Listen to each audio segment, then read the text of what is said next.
ৰাম নাৰায়ণ ৰাম। আপোনালোকে কেতিয়াবা ভাবিছে নে মানুহটো কেনেকৈ নিজৰ মাতা পিতাৰ শৰীৰৰ মাজত আহে? সেইটো হৈছে প্ৰকৃতিৰ জৰিয়তে। মাতা পিতাই যি ফল প্ৰকৃতিৰ পৰা খাইছে, সূৰ্যৰ পৰা পোহৰ লৈছে, বতাহৰ পৰা শ্বাস লৈছে, এইবোৰ মিলি আমাৰ সৃষ্টি হৈছে। আমি সম্পূৰ্ণৰূপে ব্ৰহ্মাণ্ডৰে গঠিত। সেই ব্ৰহ্মাণ্ডক নিজৰ ভিতৰত জগাবলৈ আমাৰ কোনো মনুষ্য নিৰ্মিত ধৰ্মৰ প্ৰয়োজন নাই। ধৰ্মৰ অৰ্থেই হৈছে নিজৰ লগত নিজৰ পৰিচয়। যেতিয়া আমি কেৱল ৰাম নাৰায়ণ ৰামৰ জপ কৰিয়েই সকলো পাব পাৰোঁ, তেতিয়া আন কোনো ধৰ্মৰ প্ৰয়োজন কিয়? যিদিনা মানুহজনে বুজি পায় সি আসলে কি, সেইদিনা তেওঁৰ বাবে কোনো ধৰ্মৰ প্ৰয়োজন থাকিবই নোৱাৰে। তেতিয়া তেওঁ নিজকে সোজাকৈ ব্ৰহ্মাণ্ডৰ সৈতে সংযোগ কৰিব পাৰিব। মোৰ মহাগুৰুৰ মতে আমাৰ আচল মাতৃপিতৃ হৈছে আকাশ, যাৰ নাম হ'ল ৰাম নাৰায়ণ ৰাম। পৃথিৱীত যি আছে সেই সকলো আকাশৰ পৰা আহিছে আৰু আকাশৰ কোলাতেই থকাৰ বাবে আজিকালি ছ'চিয়েল মিডিয়াত বহুত ধৰণৰ কথা দেখুওৱা হয়। ইয়াৰ জৰিয়তে মানুহক ৰাজনীতিৰ নামত, ধৰ্মৰ নামত, জাতিৰ নামত উস্কানি দিয়া হয় আৰু লুট কৰা হয়।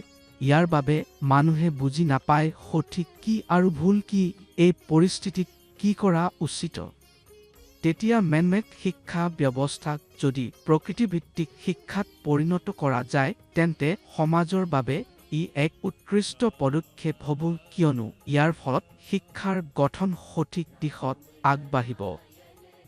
পৃথিৱীত থকা গছপুলি, জীৱ-জন্তু আৰু মানুহ, এইবোৰক কেতিয়াও পৃথিৱীয়ে ত্যাগ নকৰে। পৃথিৱীত থকা সকলো ৰাজনীতিবিদ, বিচাৰপতি, ইঞ্জিনিয়াৰ, ডাক্তৰ, শিক্ষক সৰ্বোৱে প্ৰকৃতিৰ বিষয়ে চিন্তা কৰা উচিত। কেৱল মহাগুৰু বালক ব্ৰহ্মচাৰীজীয়ে কিয় চিন্তা কৰিব? যদি প্ৰকৃতিৰ এই ধাৰণাটোকো কোনো কিতাপত লিখি থোৱা হয়, তেন্তে পৃথিৱীৰ বাবে কিমান ভাল হ'লহেঁতেন। পৃথিৱীত বহু বুজা মানুহ আছে, কেৱল সেইসকল লোকক পৃথিৱীৰ মূল ভাৱটো বুজিবলৈ লাগিব। বিজ্ঞানীসকল চন্দ্ৰলৈ, গ্ৰহলৈ গৈ আছে, কিন্তু তেওঁলোকে ইয়াৰ আগত বুজিব লাগিব তাত গৈ কিছু নহ'ব। প্ৰথমে পৃথিৱীকেই ভাল কৰিব লাগিব। পৃথিৱীত প্ৰায় 8 কোটি মানুহ আছে। প্ৰথমে তেওঁলোকক এই বিষয়বোৰ চিন্তা কৰা উচিত। কোনো জীৱ-জন্তু, গছপুল, পানী, বতাহ, সূৰ্য এইবোৰ কেতিয়াও ভুল কাম নকৰে, কিন্তু ভুল কাম কেৱল মানুহে কৰে। এককৈ পৃথিৱীত থকা ভুলবোৰক শুধাৰি লোৱা উচিত। ৰাম নাৰায়ণ ৰাম কি? ইয়াৰ বিষয়ে সকলোৱে জানিব লাগিব। প্ৰকৃতিয়ে সকলো দেখিছে। যেতিয়া প্ৰকৃতি নিজ শক্তি দেখুৱাব, তেতিয়া সকলো ঠিক হ'ব। পৃথিৱী এতিয়ালৈকে 52 বাৰ ঘূৰিছে।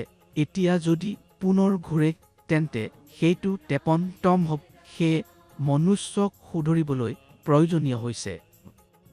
যদি কোনো ব্যক্তি ডাক্তৰ হয় আৰু সেই ডাক্তৰিয়াৰ সুযোগ লৈ মানুহক লুট কৰে, তেন্তে তেওঁ বুজিব লাগিব সি সমগ্ৰ সমাজৰ সহায়ত ডাক্তৰ হৈছে। সেইটো সমাজৰ কৰদাতাৰ টকাৰে সম্ভৱ হৈছে আৰু তেতিয়াহে সি এখন ভাল কলেজত পঢ়িব পাৰিছে। সেয়ে প্ৰকৃতি হৈছে মূল আধাৰ। সেয়ে ৰাম নাৰায়ণ ৰামৰ জপ কৰক, ধ্যান কৰক। যদিহে আপুনি ধ্যান কৰে, তেন্তে আপোনাৰ কোনো ৰোগ হ'ব না, কোনো সমস্যাও নহ'ব।